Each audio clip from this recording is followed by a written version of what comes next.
இந்த குழந்தைகளை எப்படிங்க நான் கண்ட்ரோல் பண்றது? நான் சொல்லட்டுமா?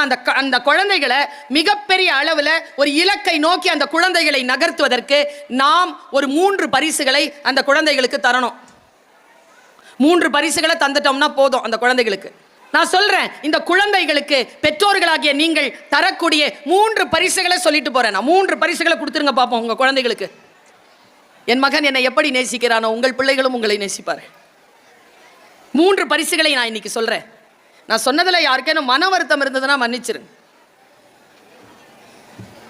உங்க குழந்தைக்கு நீங்க கொடுக்குற முதல் பரிசு எது தெரியுமா? இந்த பிரைஸ் எல்லாம் வாங்குதுங்களே, மைக்ல அனௌன்ஸ் பண்ணுதுங்களே, மார்க் ஷீட்ல மார்க் கொண்டு கிடையாது. நீங்க அவங்களுக்கு வாங்கி கொடுக்குற ஷூ, வாங்கி கொடுக்குற கேட்ஜெட்ஸ், பைக்கு.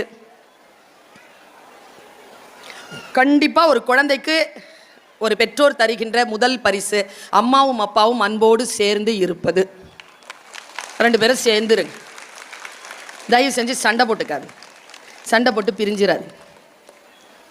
அதுதான் உங்கள் குழந்தைக்கு நீங்கள் தரும் முதல் பரிசு. ஒரு டிப்ஸ் கொடுக்குற நடுவில், இந்த புருஷன் பொண்டாட்டிக்கிட்ட பிரச்சனை வரும், வந்தாதான் அது புருஷன் பொண்டாட்டி.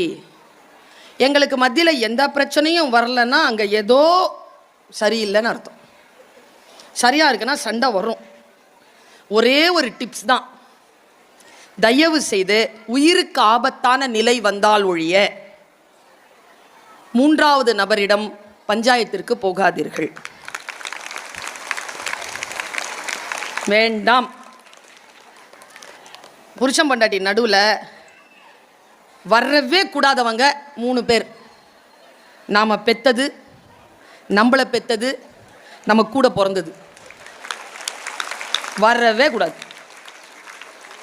நாம தான் பார்த்துக்கணும். நான் சொல்கிறேனே மனைவிமார்களுக்கு, கம்முன்னு இருங்க. என்ன அநியாயம் பண்ணாலும் பண்ணட்டும், கோத்து வச்சுக்கோங்க. அந்த ஆளுக்கு 65 வயசு ஆகும்.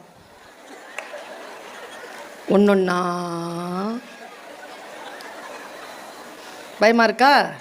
ஒழுங்கா நடந்துக்கணும். 3வது நபர் எதற்கு? அம்மாவும் அப்பாவும் சேர்ந்து மகிழ்ந்து இருக்கக்கூடிய குடும்பத்தில் வளரக்கூடிய குழந்தைக்கு அந்த தாய் தகப்பனின் மகிழ்ச்சியை விட பெரிய பரிசு இந்த உலகத்தில் எதுவுமே கிடையாது என்பதற்காக அந்த குழந்தைகளுக்கு அந்த பரிசை கொடுங்கள். 2வது பரிசு, பொறுத்து கொள்ளுங்கள். நான் சொல்லுவதை, உடல் நலத்தை பார்த்து கொள்ளுங்கள். தயவு செஞ்சு உயிரோடு இருங்க. அப்பாவும் அம்மாவும் இல்லாத குழந்தைகளுடைய தவிப்பு என்ன என்று அதை இழந்தவர்களுக்கு புரியும். பத்திரமா இருங்க. நான்லாம் சின்ன வயசுலங்க 6ஆம் கிளாஸ் 7ஆம் கிளாஸ் படிக்கும்போது குப்புன்னு மனசு பயப்படுங்க. நம்ம வீட்டுக்கு வாசல்ல நிறைய செருப்பு இருந்துச்சுன்னா. இந்த குழந்தை மொழி யாருக்கு தெரியும்? அந்த குழந்தையினுடைய மனசுல இருக்கிற பயம் உங்களுக்கு தெரியுமா? அப்பாவோ அம்மாவோ சண்டை போட்டுக் கொண்டால் அடுத்த நாள் அந்த குழந்தையினுடைய மனம் கிழிபட்டு இருக்கும். புரியுமா நமக்கு? யார் சொல்வது இதை? சேர்ந்து இருங்கள், ஆரோக்கியமாக இருங்கள். 3வது பரிசு, கடன் இல்லாமல் இருங்கள். குழந்தைகளுக்கு அடிப்படை வாழ்க்கையை ஆடம்பரமாக்கி விடாதீர்கள்.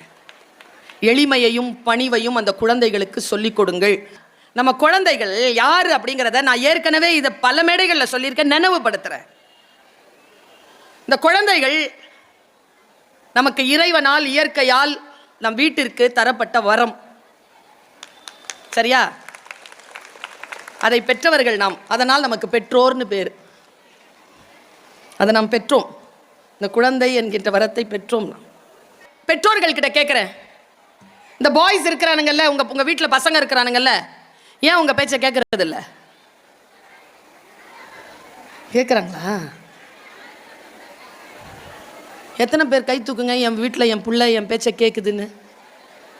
3ஆம் கிளாஸ் படிக்குதா? அப்படிதான் கேட்கும். 13 வயசு ஆகட்டும். இந்த சொல்கிற பேச்சை கேட்காததுங்க தான். ஆனால் நான் சொல்ல சொல்ல பேச்சை கேட்க ஆரம்பிச்சிருக்கேன். அப்படி தான் வரும் அது. நான் எப்போவுமே சொல்கிறேன், அந்த அந்த அந்த உதாரணத்தையே சொல்கிறேன், அப்போ தான் புரியும். இந்த ஆம்பளைங்களுக்கு நான் சொல்கிற சீரியஸ்னஸ் புரியாது, பெண்களுக்கு புரியும். ஏன்னா அவங்களுக்கு ட்ரெஸ்லேயே 5 பேக்கெட் இருக்குது, நமக்கு ஒன்றும் கிடையாது. கையில் சின்ன பிள்ளைய காவற மாதிரி அந்த பர்ஸை தூக்கிக்கிட்டே அலையணும். நாம் ஒரு நாள் நான் சேலையில் வச்சேன் மேடம் பேக்கெட்டை. ஒரு நாள் பேக்கெட்டு ஒரு இடத்துல இருக்குது, இன்னொரு நாள் பேக்கெட்டு இன்னொரு இடத்துல இருக்குது.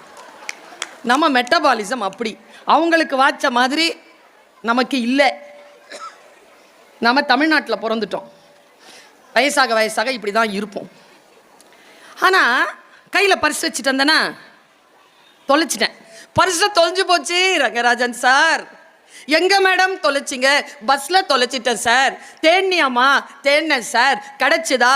கிடைக்கலன்னு தான் சார் அழுவுறேன். உள்ள என்ன இருந்துச்சு? எவ்வளோ ரூபா ஆச்சு? 30 ரூபா ஆச்சுன்னு சார். அவரெல்லாம் அழுவுறதை நிறுத்திட்டார். 30 ரூபாய்க்கு அழுவுற சார்? பர்சுக்குள்ள இருந்தது 30 ரூபா சார், பர்சு 3 லட்சம் ரூபா.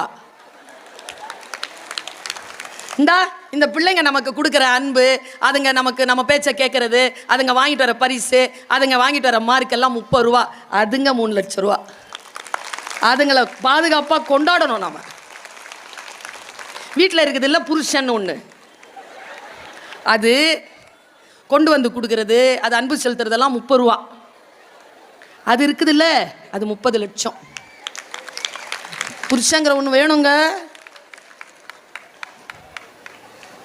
வீட்டில் மனைவின்னு ஒருத்தி இருப்பா, அது செய்கிற சாப்பாடு, அது என்டர்டெயின்மெண்ட் பண்ணுதில்ல, எல்லாம் 30 ரூபா தான்.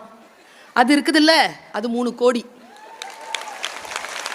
இந்த அம்மா அப்பான்னு ஒன்று இருக்குது, அதால் என்ன கிடைக்குதோ அது 30 ரூபா கூட கிடையாது, 30 காசு தான். ஆனால் அது இருக்குல்ல, விலை மதிப்பே கிடையாத மிகப்பெரிய சொத்து. அது யாரிடம் அவர்கள் இருக்கிறார்களோ அவர்கள் கோடீஸ்வரர். இருப்பதை கொண்டாட தெரியணுமா இல்லையா நமக்கு?